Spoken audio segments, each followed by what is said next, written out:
বিপুল মাত্রায় গরু আটক করলো কোচবিহার কোতোয়ালি থানার পুলিশ। উল্লেখ্য, কোচবিহার জেলা রয়েছে ভারত বাংলাদেশ সীমান্ত, যেখানে বারংবার গরু পাচারের অভিযোগ উঠেছে। যেখানে দেখা গিয়েছে ভারতের সেনাবাহিনী বিএসএফ জওয়ানরা বারংবার পাচারকারীদের আটক করেছে। তবে এবার অন্য চিত্র দেখা দিল কোচবিহার শহরের 15 নম্বর ওয়ার্ডের নিরঞ্জনঘাট এলাকা থেকে বিপুল মাত্রায় গরু আটক করলো কোচবিহার কোতোয়ালি থানার পুলিশ।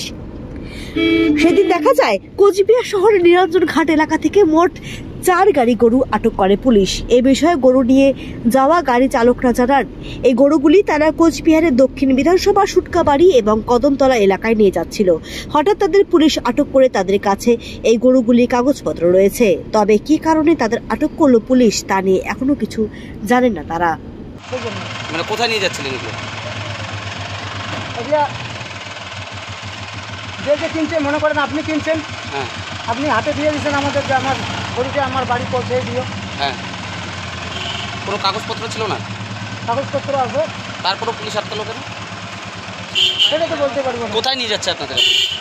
মনে করেন আপনি কিনছেন, আপনার বাড়ি, যে আপনি বললেন যে গরুটা ভাই আমার বাড়িতে পৌঁছায় দিস, অসুস্থ আছে, হাটায় নিয়ে যাবো না, পা খারাপ হবে, কোরবানির গরু, তা হাটায় তো নেওয়া যাবে না, গাড়িতে নিয়ে যাবো, তুই নিয়ে যাবে আমার বাড়ি পৌঁছায় দিস। এগুলো মানে কোথায়, মানে মূলত কোথায় নিয়ে যাচ্ছিলেন? কোথাকার ভাড়া ছিল এগুলো? তুই এগুলা, হ্যাঁ, এটা যে কুচকাবাড়ি আর কদমতলা এই জায়গা। আচ্ছা, বা মালিক নেই এখানে? আছে মালিক, ওইগুলো হাতে থানায় যাবে, ওরা কথা বলুক। এখন কি পুলিশ আপনাদের থানায় নিয়ে যাচ্ছে? সেটা জানি না। কতগুলো গরু আছে 4 গাড়িতে? গরু আমাদের গাড়িতে বেশি নাম। আপনার গাড়িতে কয়টা আছে? সেটা বলতে পারবো না। কি নাম আপনার? কোথা থেকে আনছিলেন? ডোডেহাট? ডোডেহাট, আজকে শনিবার না, শনিবার ডোডেহাট হাট। কি নাম আপনার? আপনার নাম কি? নাম তো বলা যাবে না। কেন?